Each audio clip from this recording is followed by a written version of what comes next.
大家好啊，歡迎收睇個識西睇馬冇心水。咁呢，啱啱呢個星期日呢，賽果就冇乜特別啦。心水片呢，就試下隻紫荊另外一隻啦。咁就最嬲尾都跑叫做一半，叫做阿班仔騎啲馬好多都近頸四咯，即係你話佢搏咗你唔搏呢，所以都未知。但係就紫荊就呢隻就冇啦。其餘賽果方面都冇乜特別嘅，係叫做有啲冷腳個 pace 都比我想象中好分，即係好似例如信心星啊嗰啲咁樣咯。係啦，好，咁就事不宜遲咧，咁我哋就講下星期三晚咩玩法啦。潘頓依然都係一枝獨秀啦。佢星期三晚呢，9場馬入邊呢，其實佢有4場都係坐空凳嘅，即係只係騎5場。究竟會點呢？未知啦。邊個騎師騎得最多呢？咁你望一望呢，好似暫時最受歡迎嗰位騎師呢，如果冇睇錯的話，就係周俊樂嘅，係咪呢？係咯，周俊樂都係2場，唔係喎，有啲都係2場啊，田泰安啊，周俊樂啊，巴道啊，梁家俊啊，都係接近好多即係叫做比較敷啲啦，係啦。練馬師方面呢，依然都係緊張刺激嘅。方嘉柏敵不動我不動，廖康明暫時未撳到掣。希斯同廖康明就大家共同進退嘅，都係36 win 爭3場。就35 win 就沈集成緊隨其後啦。睇下方嘉柏，睇下星期三又會試翻呢個谷草主場啦。睇下跑成點啦。今期嗰個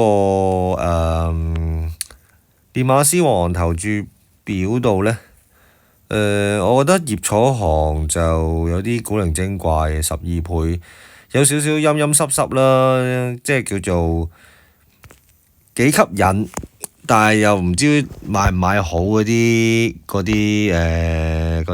位啦，就係。今次我心水呢，應該可能都有啲朋友都估到㗎啦。我會揀尾場啊，第9場私家3欄3班1800米。眾所周知啦，1800米都係一啲相對啲比較麻滿啲嘅路程啊。呢場會揀啲咩馬呢？當然都係揀翻我之前推介過我中意嘅馬啦。就係邊隻啊？就係7號啦，不同世界。其實點解揀佢呢？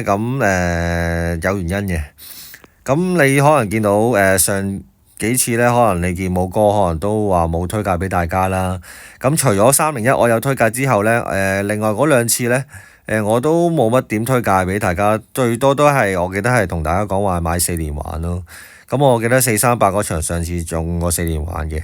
我亦都相信應該可能有馬迷都應該有人中嘅，因為嗰場冷滿心聲啦，黃龍飛將呢都係熱到辣手啊！只不過你話過4連環呢，出奇地有600蚊喎，係啊，即係問你死唔死？3隻熱門冷我就不同世界，即係證明可想而知，不同世界好多人係冇買咯，係啦。如果唔係呢條咁熱嘅4連環竟然有600蚊，所以上次我都係有啲詫異。繼續何澤堯啦，都蘇小姐呢，都好支持何澤堯。去咗葉楚航馬房度呢，其實都變化唔係太大嘅。今次我覺得係一個正確嘅部署啦。由沙田泥地偷完泥地雞啦，就去埋谷草啦，睇下咪谷草可唔可以打爆機啦。沙田贏嘅馬，泥地贏到，谷草係咪真係唔得呢？其實我睇翻上季喺楊天鵬嘅時候呢，佢跑嗰場係好黏地嚟嘅。我唔知係咪隻馬係好黏地有啲影響啦，再加埋馬路同埋智勇名區真係太勁啦，彈得嚟贏嘅，完全跑都冇得跑。係咪真係冇得跑呢？咁我預計聽日就一定唔會好至黏地啦。咁理論上應該就又可能未必去到快地嘅。咁再睇埋聽日步速啦。咁佢預計應該會咬到啲好位。咁我希望佢個跑法其實都係即係同我心目中比我想象中嘅就係跟前翻跑啲好似上次食糊位啲位啦。即係1650食糊嗰啲3344位，我就覺得會比較理想啲。咁大家知呢個種都係有長途氣力㗎啦，所以我都唔算係太擔心嘅。即係我以前另外一隻愛馬啦，健康快驅嗰種啦。咁不同世界我之前好耐都之前講過，呢隻馬其實幾有鬥心，但係個馬房我係有啲詫異，係竟然係會去咗葉楚航馬房度咯。咁啊叫葉楚航叫交個功課，壓力唔大嘅。咁啊今次就我覺得可以助批搏偷煙都仲有啲機。咁當然你話再對翻同場對手啦，咁當然係勁咗㗎啦，唔使講㗎啦，呢個問題都。咁都係對翻啲老對手啦，智勇名區啦，馬路啦，係啦。咁啊今次就幾有趣啊，我自己覺得。咁腳嗰度會點樣拖呢？嗱，如果即係我不同世界啦，咁我就諗緊啦，1800米會唔會整啲 1、2、3、1、2、3檔呢？咁啱就係1、2、3檔呢，就係隻星價啦，同埋隻中國心。嗱，中國心就唔使講啦，潘頓就上次贏完之後，楊明倫再砌打搭贏，咁啊上次退出嘅。咁谷草1800，佢係試過跑第2輸短下頭位，咁即係呢個路程其實對於佢嚟講應該冇問題啦。咁啊冇乜死磅啦，潘頓騎，咁啊有啲優勢嘅，即係叫做輕磅得嚟冇死磅咯。咁叫做 not bad 咯。咁之後二檔升價呢啲腳我都覺得係合理嘅冷門嚟嘅。咁今次就轉咗梁家俊啦。咁就我覺得梁家俊省後勁都 OK 嘅。咁都係嗰句重點啦，谷草1800贏過啦。